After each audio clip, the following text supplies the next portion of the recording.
The Russian mobs were right after him. He just had two choices on that day: either embrace a disgraceful death We do not like to be insulted. or pull off an impossible heist on that particular day. Welcome back to Paramount Recapped. I don't have many subscribers, but your single comment is a ray of hope to motivate me. It kicks off in New York City, where this seasoned thief named Keith Ripley shows up at a busy pool hall full of guys and suddenly fires a shot at one of them. Then, we get introduced to another thief, Gabriel Martin. Ripley spots Martin walking around and starts tailing him. While Martin's on a subway train, he pulls out a gun and robs a couple of passengers, grabbing a briefcase full of cash. But Martin's not just into stealing money. He's after diamonds too. Some cops catch sight of Martin holding the gun and chase him down. Martin dodges them by climbing on top of the train and crawling along the roof. When the train stops, he jumps off and melts into the crowd. Ripley knows Martin's making his escape, but acts like he doesn't notice. The cops check surveillance tapes, but can't find any clue about the robber. One night, Martin tries to unload the stolen jewels, but Ripley shows up and catches him. Martin quickly gives up the jewels when Ripley takes them. Turns out Ripley's gun wasn't even loaded. Ripley then tells Martin they need to have a serious talk. Right then, two Russian gangsters come up to Ripley, reminding him that he still owes money to their boss.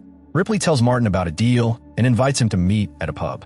Ripley's drowning in debt to the Russian mob and needs Martin's help for one last big job to pay it off. He saw Martin's skills back during the subway robbery and was impressed, especially since Ripley had to kill his old partner, Viktor Korolenko, to get rid of complications from an earlier plan. Their big score? Stealing 2 Faberge eggs, each worth around $20 million. Ripley's believed to have killed Viktor because he thought Viktor might snitch to the cops and get him busted. The next day, while Ripley's handling some business, Martin stops to read a newspaper and meets a woman named Alexandra. They strike up a chat. Ripley shows up shortly after and lets Martin know that Alexandra is Viktor's daughter. Ripley doesn't like the idea of Martin and Alexandra getting close. Ripley then lays out the heist plan. They're going to hit a Russian museum tied to the Romanovs, a mob group that smuggles Russian artifacts into the US. This gang keeps the New York police happy by giving them big donations and expensive gear. While walking together, Ripley opens up about why he wants the eggs. It's not just about the money. He sees himself as a thief for life, like it's his fate. To seal their partnership, he gives Martin a rare coin as a symbol.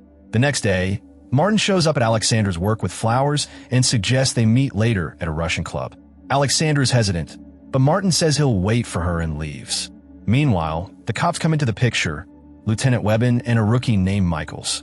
They learn the gems stolen on the train belong to Russian mobsters and suspect Ripley and Martin might be planning to hit the Romanovs' treasure stash.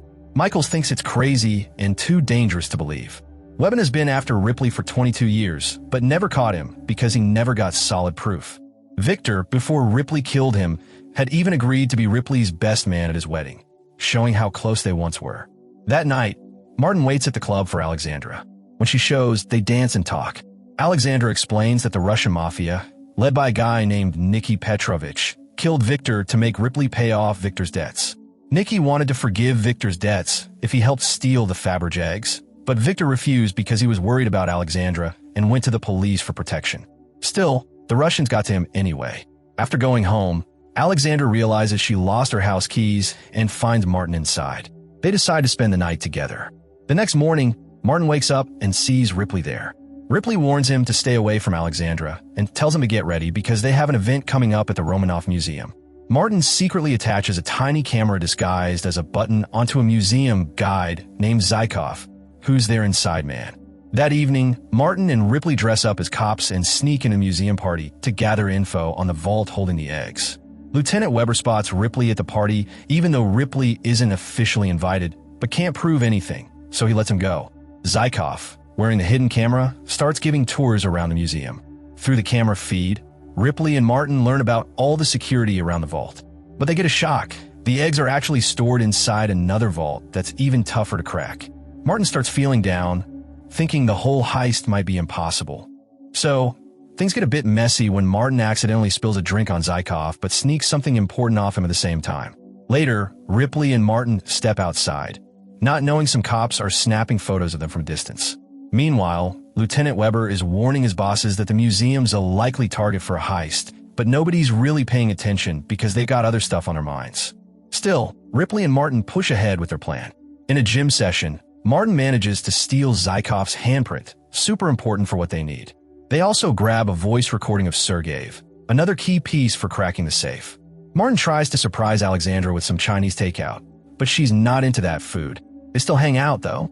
She opens up about being scared that Martin might end up like Victor, dead because of his criminal life. Later on, Martin calls Ripley out about Victor's death. Ripley lays it all out. They're in deep trouble, and stealing the Faberge eggs is their only shot at getting out alive from the Russian mafia breathing down their necks. The Russian mob, led by this guy Nicky Petrovich, isn't messing around. They kidnap Alexandra and demand Ripley pull off the egg heist at the museum to get her back. Nicky claims those eggs belong to him, says his great-granddad made them and they were stolen from the Kremlin. With Alexandra's life on the line, Martin decides he's in for the heist, no matter what. On the night of the robbery, they sneak into the museum through an underground tunnel. A guard hears something but brushes it off, thinking it's just construction noise. When an alarm goes off, another guard checks it out but finds nothing and shuts it off. The thieves take out the alarm system and snag an access card to get through locked doors. Martin messes with the security cameras, replacing live feeds with pre-recorded videos so the guards don't see a thing. They catch a guard at gunpoint who tricks the other guards into thinking it's all just a prank. Then Martin and Ripley tie up that guard and sneak inside while the other guards are distracted, enjoying some cake.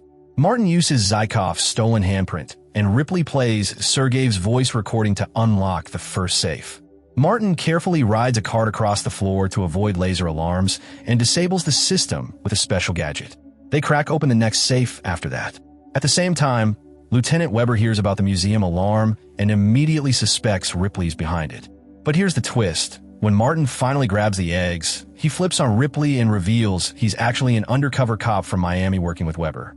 He locks Ripley inside the vault and leaves him there. As police rush the museum, guards get suspicious. Martin grabs one as a hostage, forces the others to drop their weapons, and then makes his getaway, just as more cops show up. Inside, Zykov and Sergey find Ripley, who tries to cut a deal with them.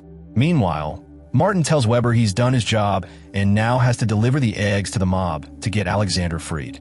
Once Alexandra's safe, Martin confronts Nicky, only to find out the eggs he stole were fake wooden copies. The next day, Martin heads to the police station where they've arrested Nicky. But something's off. The guy in custody isn't the real Nicky.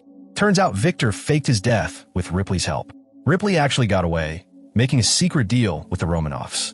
Before the cops could dig in, Ripley cleared out the vault of all the smuggled goods, including the real eggs. So, there's no proof of any robbery, and Martin's story means nothing. Plus, the whole thing was kept off the record to keep Ripley from finding out there was an undercover cop involved. Martin's connection to Alexandra only makes things messy, helping Ripley get released. Alexandra even stands up for Martin during his bail hearing as his lawyer. Later, Ripley calls Martin from an airport runway, getting ready to take off with Victor to sell the eggs. During this call, Ripley admits he and Victor always knew Martin was a cop. Martin goes back to New York to see Alexandra, who decides to stay there. She tells him her feelings for him are real. In the end, Martin chooses to fully dive into the life of a thief. If you like this video, hit that like button, and if not, maybe press dislike twice just to be sure. But really, you should watch the whole movie. Thanks a lot for watching, and don't forget to subscribe for more videos like this.